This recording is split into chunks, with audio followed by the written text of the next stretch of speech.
Hello,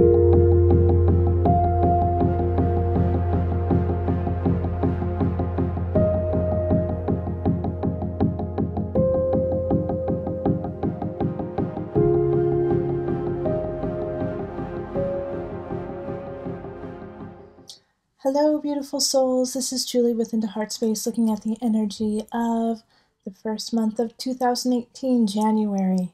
Welcome. I hope the holidays were a success and that you got through it with flying colors without too much fuss and muss.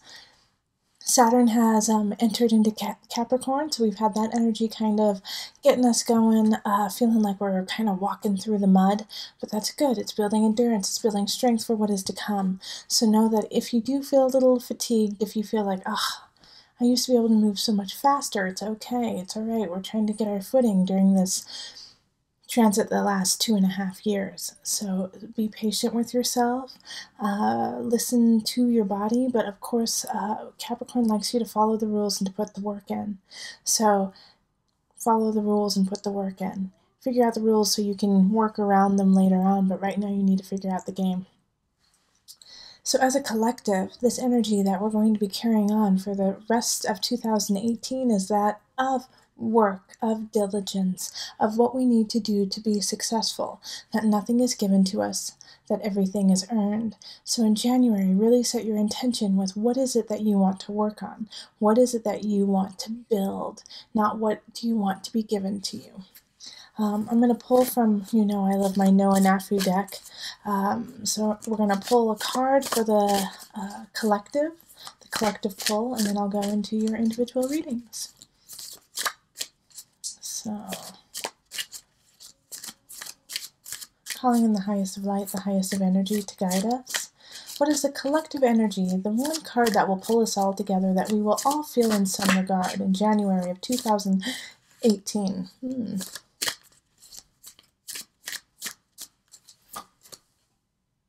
The Rebel. Don't you love that? Don't you love that the Rebel pulled out when we have Saturn in Capricorn, the Diligence, the Taskmaster, and we have the Rebel. So it's this almost conflict that we have going on, like I know the rules, but I want to break the rules. In order to change anything that we do in our life, you have to understand it. If you want something to shift, you have to understand why it needs to shift, what goes into that aspect so that you can change it. You can't just change something you don't understand. So, with the Rebel, you have to understand the institution, you have to understand the rules, the regulations in order to make it different. The Rebel is powerful in that you know the fringe and you know the center as well. So let's pull on the Knafo and see what she has to say about the Rebel as well. The Rebel represents an energy that comes from within and is unapologetically authentic. Oh my gosh. So this is great. Like there's a lot of energy of who are you truly? What is your honesty? What is your truth? What is it that you want to portray as you being truly you? No longer being covered, being masked by something else, trying to be what other people want you to be. What is your soul essence? What is your inner spark, your truth that doesn't matter what other people think? What is it? And how are you going to describe that and express it out to the outer world so that it makes sense to not only the people who are receiving it, but to yourself as well? Let's see, where was I? Don't be afraid to use the Rebel energy to create new situations. This takes getting into higher vibrations in consciousness. Be original. The information comes from within, not from your external environment. Take from your own ideas and thoughts. Build you, January. 2018 will be built on your truth and on your true foundation of who you are. So if you aren't sure who you are because you have been living this facade for so long, start to unpeel that onion, unpeel all those aspects of that you have created to appease your surrounding, to appease your family, your friends, your job. Start unpeeling that onion, unpeeling it, and seeing who is truly there in the center and the essence of your truth. And from there is where you need to start to build and blossom. But it takes a while to get there when we have created so many different states of armor to protect ourselves from being hurt, from being ridiculed, from being rejected. Like, that's our biggest fear, isn't it? To be rejected by those we love, by what we hold dear, what we respect. Now respect yourself enough to let go of those and just be in you. Once you do that, a huge weight will be lifted from your life, from your soul, from how you walk through your day. Because no longer are you carrying the weight of everyone's opinion of you, you're only carrying what is truly there. Alright, also remember to like, share, and subscribe these videos, please, definitely. Thank you so much for coming. I'm going to go on to the individual readings, and so this is for the Sun, Ascendant. Ascendant is the rising sign or the moon sign. Also, if you're in Colorado, I am doing the tea and tarots. I'm doing local ones as well as private ones. So if you are interested in having me come into your home, come into your work, and talk about different aspects of tarot and astrology, I'd love to do that. And I am willing to travel. So if you live not in Colorado, contact me and see if we can't work something out. I'd love to meet some of you or all of you, and any that want to travel to Colorado too. That would be wonderful. All right, so let's go on to our individual readings. Hello, Taurus. This is Julie with Into Heartspace, looking at January 2018. Happy New Year, everyone. And this is for all of my Taurus energy of their moon, sun, or rising sign. And if you want a personal reading, find me on Facebook, email me, or go to my website. And you can also find me on Instant Go, instantly connecting me to you, and I can answer your questions quickly. It's awesome. So let's call in the highest of light, the highest of energy to guide us on this reading, calling in the divine. What guidance messages do you have for my Taurus? Taurus energy, Taurus rising, Taurus sun, Taurus moon. What is the message for January 2018? Okay. As you can see, I'm sitting on the floor. I got so sick of sitting at a table, so I had to ground myself into the floor. So I hope that you don't mind that my quality went down a little bit this month, just because I felt like we needed to go back to just the basics.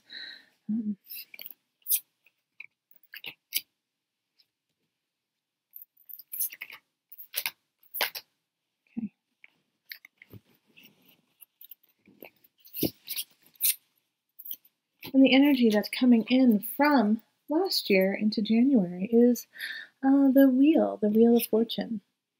Things are shifting, Taurus. It's shifting in your favor, too. So this is a really good sign. Also, it is the card of Saturn.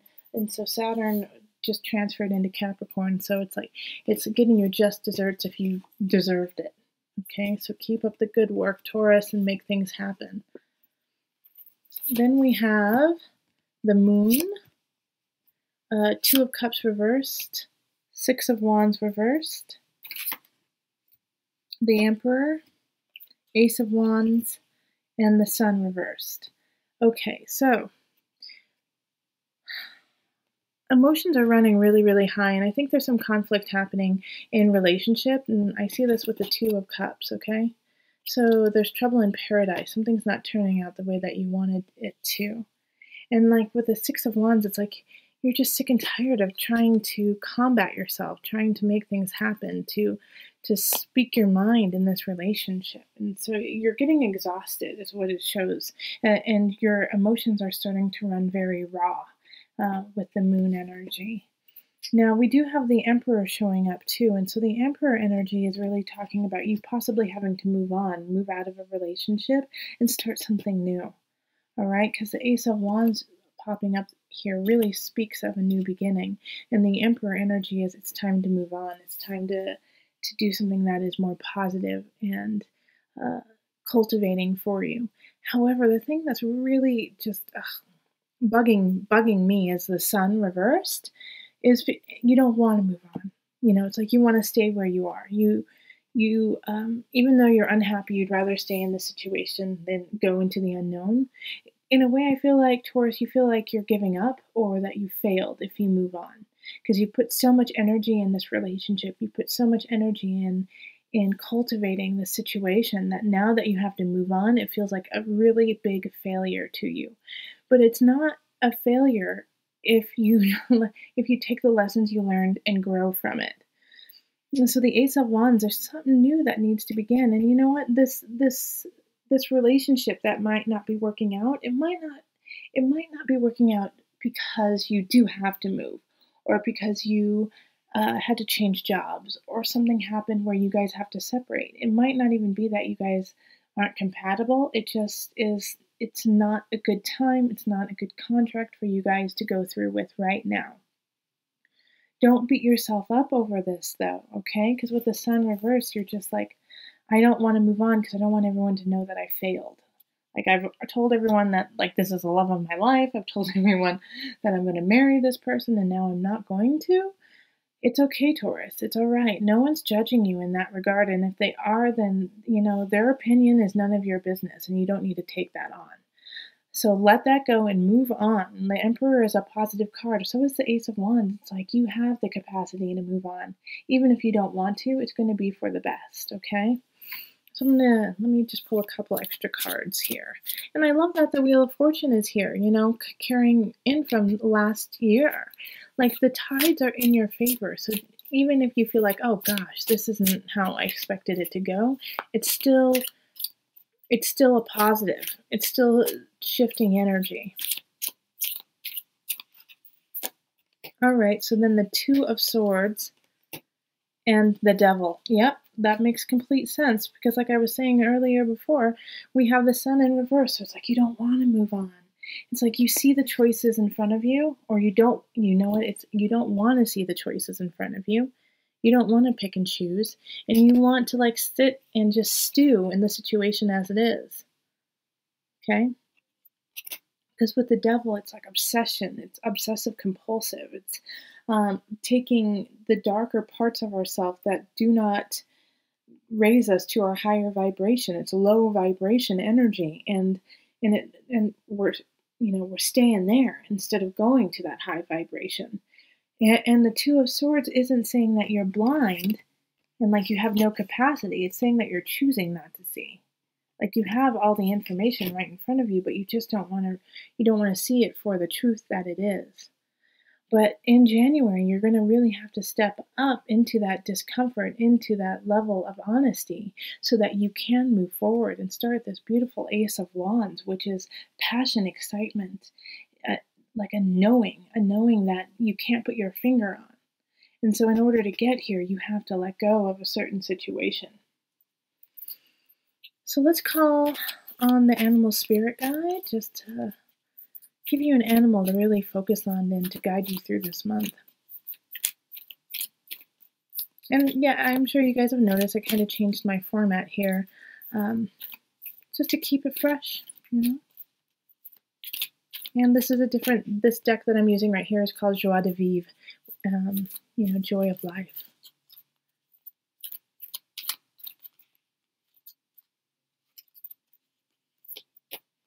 Okay. So we got the goat. So this is mischief, sexuality, fertility. Okay. So the goat, represents mischief, caprice. The goat was a symbol of Pan, the woodland god of the flocks, fertility, and nature. Pan was a lusty deity whose emblem was the phallus. When hunting was poor or the flocks declined, the Greeks would blame Pan and beat his image with squills, a type of bulbous herb to release his reproductive energies. Pan was thus the early, and this is in air quotes, scapegoat. Okay, so mischief, mayhem, sexuality, fertility happening. And that can also be not saying that mischief and fertility and sexuality is a negative, but it can be linked to the devil in that it takes that energy that we all have, the sexuality, the sensuality, and turns it into a negative instead of a positive, saying, well, you just love sex all the time. You just always want my body, or you want that, that kind of energy. When actuality, like, none of us would be here without it. Remember how we are created. So remember to take that sexuality and and embrace it and love it and respect it. Okay, and be grateful for that energy, and don't let that energy actually hold you back. Like I can kind of see in this situation, like you don't want to leave because the physicality of the relationship is too good. Like that part of it might be why you're holding back leaving, is because you're like, oh, but it just feels so good to be with this person. When in actuality, like the other aspects of your life are declining because you're not, because you're focusing on one aspect, the fertility, the sexuality, too much. Also, if you feel like you're being stagnant, if you're feeling just stuck in a situation, in a relationship, you do need to separate from yourself and grow, be fertile in other aspects of your life. All right, so that's what the goat really is symbolizing for you, is to grow in different aspects in your life and not just focus on the one. Okay, so again, if you would like a personal reading, find me on Facebook, email me, go to my website. Also, make sure to like, share, and subscribe this video. Until next time, much love, joy, and bliss.